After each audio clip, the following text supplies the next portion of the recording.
নমস্কার বন্ধুরা, আজ দুপুরে আমি কি রান্না করছি দেখতে থাকুন। আর এইদিকে দেখুন গরম ভাত হয়ে গেছে।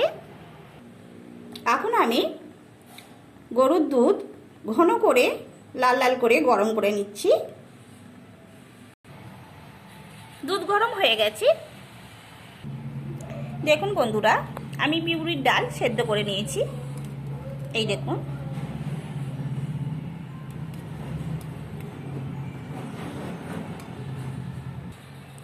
এখন আমি সবজি পটল আলু কেটে ধুয়ে নেব। সবজি কেটে ধুয়ে নিলাম। এখন আমি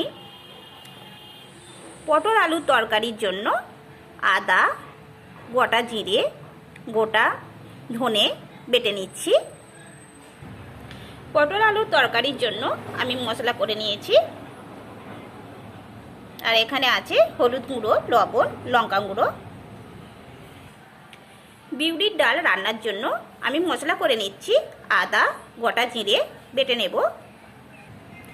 বিউলির ডাল রান্নার জন্য মশলা করে নিয়েছি। এখানে আছে হলুদ গুঁড়ো, লবণ, আর এখানে ফোড়ন, 5 ফোড়ন আর শুকনো লঙ্কা।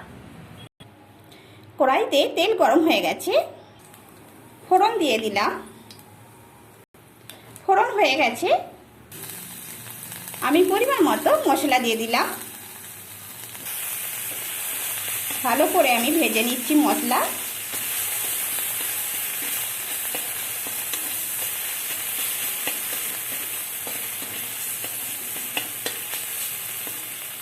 মশলা ভাজা হয়ে গেছে। এরপর আমি বিউলির ডাল দেব।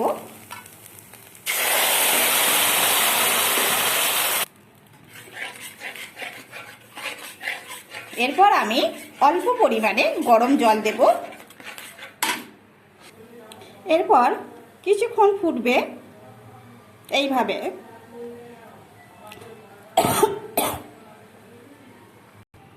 দেখুন বন্ধুরা, বিউলির ডাল হয়ে গেছে।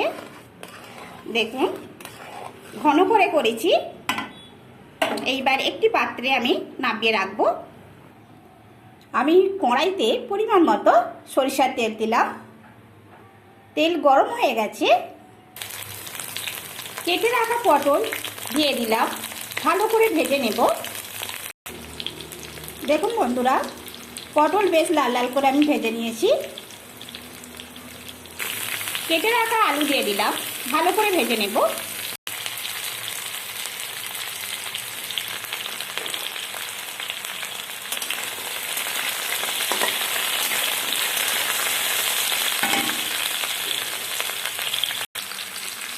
আলু ভালোভাবে ভেজে নিলাম। এরপর আমি মশলা দিয়ে দিলাম। ভালো করে মশলা দিয়ে আমি কষে নিচ্ছি।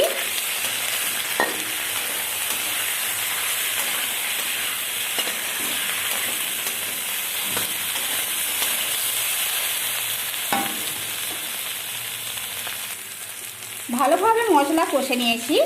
এরপর আমি দেব পরিমাণ মতো গরম জল।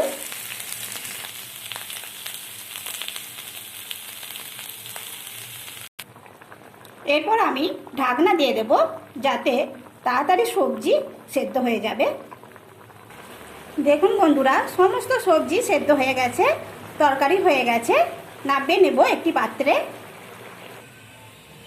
আজ এই পর্যন্ত। নমস্কার বন্ধুরা।